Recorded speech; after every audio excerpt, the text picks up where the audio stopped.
प्रदेश में बेरोजगारी और भ्रष्टाचार एक ऐसा बड़ा मुद्दा बन चुका है जिसका शिकार एक आम आदमी होता है और आज इसी विषय पर हम चर्चा करेंगे। इस विषय पर चर्चा करने के लिए आज हमारे साथ युवा नेता संतोष मीणा जी है। सर, बेरोजगारी और भ्रष्टाचार इस स्तर पर फैल चुका है कि आमजन उसका शिकार हो रहा है। आप इसके बारे में क्या कहना चाहेंगे? सर, मैं इसके सबसे पहले तो मैं समृद्ध भारत को, न्यूज़ चैनल को बहुत बहुत धन्यवाद देना चाहता हूँ। आप हमारे इंटरव्यू के लिए तैयार हुए। मैं ये कहना चाहता हूँ कि भ्रष्टाचार फैलेगा, करप्शन बहुत ज़्यादा है, करप्शन फैल रहा है। युवा इतनी मेहनत कर रहा है, इतने जोश के साथ, एनर्जी के साथ सुबह खड़ा होता है और उसके बावजूद युवाओं को रोजगार नहीं मिल पा रहा। ये क्या वजह है? इतनी मेहनत करने के बावजूद ये करप्शन है। साफ साफ दिखाई दे रहा है, करप्शन सबसे बड़ा शिकार है युवाओं के लिए, बेरोजगारी के लिए। हर तरफ चले जाओ, हर तरफ करप्शन करप्शन दिख रहा है। किसानों में देख लो, किसानों को मतलब अभी जैसे डीएपी देख लो, डीएपी लेने के लिए, यूरिया, इनके लिए लाइनों में खड़ा रहना पड़ता है। और डीएपी जैसे 210 रुपए का आ रहा है, वो 1400 रुपए की उसकी बिक्री हो रही है। इससे तगड़ा भ्रष्टाचार क्या हो सकता है?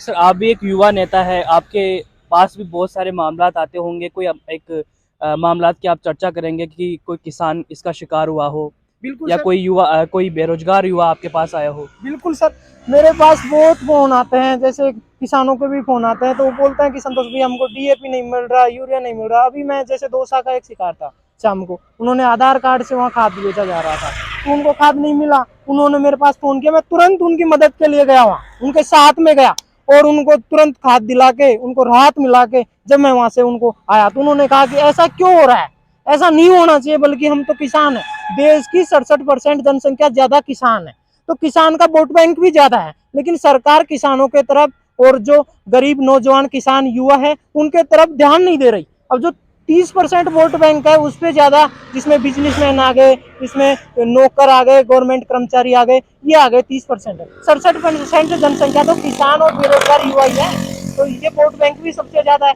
लेकिन क्या पता सरकार का हमारे ऊपर ध्यान नहीं हो के 30% जनसंख्या पे ज्यादा ध्यान है, जिनके पास पैसा, बड़े बड़ी गाड़ी, अडानी अंबानी, मान लो कि ऐसा क्यों हो रहा है? ऐसा करप्शन नहीं होना चाहिए, बल्कि इनकी आवाज को एक बुलंद करनी चाहिए।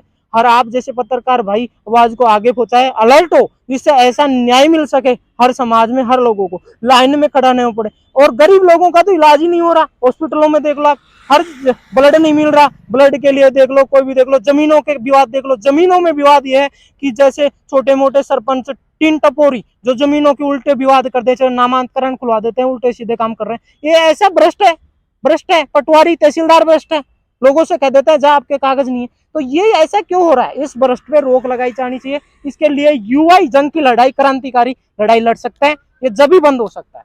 सरकार लगातार भ्रष्टाचार और बेरोजगारी को खत्म करने का बार बार ये कहती है, लेकिन ना तो ये खत्म हो पा रहा है, ना इस पे कोई भ्रष्टाचार पर और जो बेरोजगारी है, जो पेपर लीक जैसा बड़ा मुद्दा है, उस पर लगाम लगाई नहीं गई है।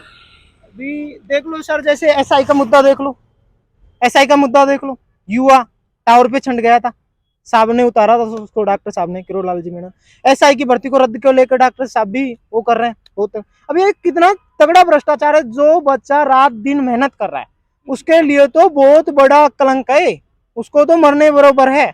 अगर उसकी सफलता उस तक नहीं पहुंचेगी, उससे क्या बीतेगी? ये तो मेहनत करने वाले को पता पड़ता है ना।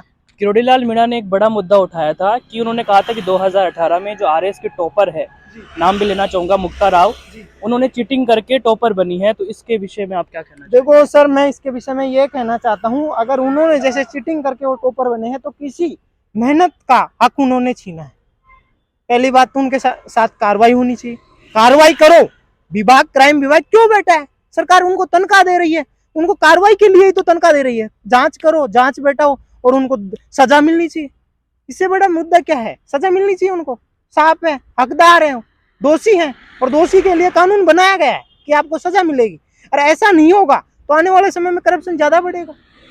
सबसे बड़ी जैसे आरएस भर्ती सबसे जैसे दूसरे नंबर पे आती है, राजस्थान एडमिनिस्ट्रेटिव सर्विस कहते हैं, एसडीएम होता है एक, जैसे उप कलेक्टर मान लो, डिस्ट्रिक्ट में दूसरा उप कलेक्टर मान लो। तो इससे बड़ा मुद्दा क्या है? मतलब सेकंड नंबर की पोस्ट को छीना जा रहा है, सबसे बड़ी पोस्ट है। तो ये मान लो करप्शन तो आपको हर तरफ दिख रहा है। युवा क्यों पढ़ाई के पीछे क्यों नहीं भग रहा, बिजनेस में क्यों जा रहा है? कि उनको दिख रहा है करप्शन फैल गया, सरकारी रोजगार तुमको मिल ही नहीं पाएगा। इससे ज्यादा करप्शन क्या हो सकता है?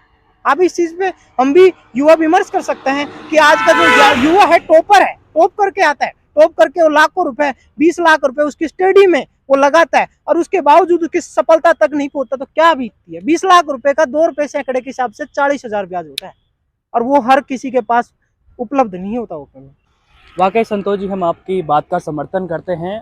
आप जैसे युवा नेता इस देश का भविष्य हैं। कैमरा पर्सन राजेश के साथ मैं दिनेश कुमार, जयपुर।